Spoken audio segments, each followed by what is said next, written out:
జలసాధన ఉద్యమ నేత ప్రజానాయకులు దివంగత నేత కటికనేని లక్ష్మణరావు 80వ జయంతి ఘనంగా నిర్వహించారు.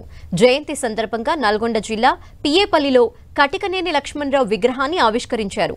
శాసన మండలి చైర్మన్ గుత్తా సుఖేందర్ రెడ్డితో పాటు మాజీ మంత్రి జానారెడ్డి, స్థానిక ఎమ్మెల్యే బాలునాయక్ పాల్గొన్నారు. ప్రభుత్వ కార్యాలయాల నిర్మాణం కోసం 9 ఎకరాల భూమి విరాళంగా ఇచ్చిన విషయాన్ని గుర్తు చేసుకున్నారు. ఉమ్మడి నల్గొండ జిల్లాకు కృష్ణా జలాల సాధనలో లక్ష్మణరావు చేసిన పోరాటం, కృషి మరువలేనిదని గుత్తా సుఖేందర్ రెడ్డి కొనియాడారు. ప్రజా బాంధవుడిగా ఆయన చేసిన సేవల్ని మర్చిపోలేమన్నారు. పిఏపల్లి మండల తొలి మండల పరిషత్ అధ్యక్షులుగా, దేవరకొండ మార్కెట్ కమిటీ చైర్మన్ గా, ఉమ్మడి రాష్ట్ర విద్యుత్ బోర్డు సభ్యులుగా ఆయన చేసిన సేవల్ని గుర్తు చేసుకున్నారు. కటికనేని లక్ష్మణరావు జల సాధన ఉద్యమం ద్వారా చేసిన సేవలు చిరస్మరణీయమన్నారు. లక్ష్మణరావు విగ్రహాన్ని ఆవిష్కరించడం చాలా సంతోషంగా ఉందన్నారు. మా నీళ్లు మాకు కావాలని కృష్ణా జల సాధన ఉద్యమాన్ని లక్ష్మణరావు నడిపించిన తీరుని గుర్తు చేసుకున్నారు. దేవరకొండ మార్కెట్ కమిటీ చైర్మన్ తో పాటు వివిధ హోదాలో లక్ష్మణరావు చేసిన ప్రజాసేవ మరవలేనిదని గుర్తు చేశారు.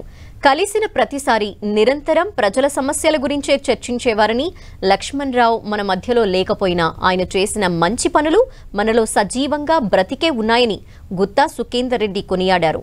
ఉమ్మడి నల్గొండ జిల్లాలో ఉన్న ఇరిగేషన్ ప్రాజెక్టులన్నీ త్వరగా పూర్తి చేయాలని సూచించిన గుత్తా, దేవరకొండ, నాగార్జునసాగర్ నియోజకవర్గంలో ఉన్న ఇరిగేషన్ ప్రాజెక్టులన్నీ పూర్తి చేస్తే లక్ష్మణరావు ఆత్మకు నిజంగా శాంతి చేకూరుతుందని అభిప్రాయపడ్డారు.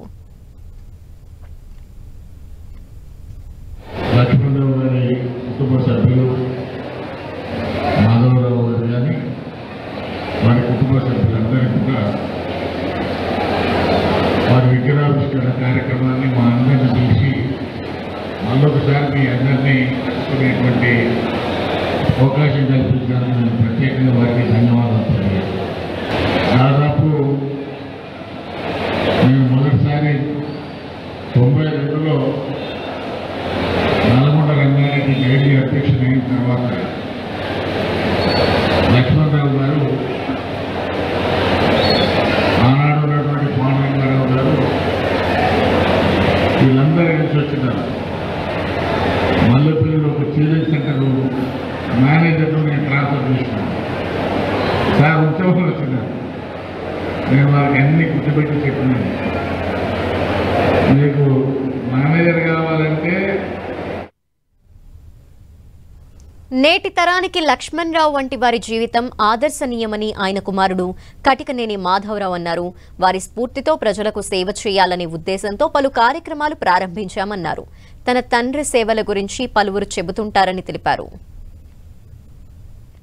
ఆస్ట్రేలియాలో ఒక 20 ఏళ్ళు చదువు అండ్ వ్యాపార విద్య పోయి రిటర్న్ వచ్చిన వచ్చిన తర్వాత నేను ఇంతకుముందు నేను ఎక్కడ ఆగినా, మా మల్లెపల్లిలో ఆగినా, చింతపల్లిలో ఆగినా, టీ కాఫీకి తాగినా నా మొహం చూసి మా నాన్నగారు లేకుంటే చాలామంది అడిగేవాళ్ళు, చెప్పేవారు. నాన్న చేసిన అభివృద్ధి కార్యక్రమాలు ఎన్నో చెప్పేవాళ్ళు. దాంతో కొద్దిగా మనసు స్పందించి ఏదో చేయాలని చెప్పి భావితరాలకు కూడా ఒక ఆదర్శం ఉంటుంది. మనం రాజకీయం చేసి పేద ప్రజలకు ఏదైనా సాయం చేస్తే మనకి ఏమొస్తుంది అంటే చిరకాలం ఒక గుర్తింపు ఉంటుంది, మనశ్శాంతి ఉంటుంది, ప్లస్ ఎంతో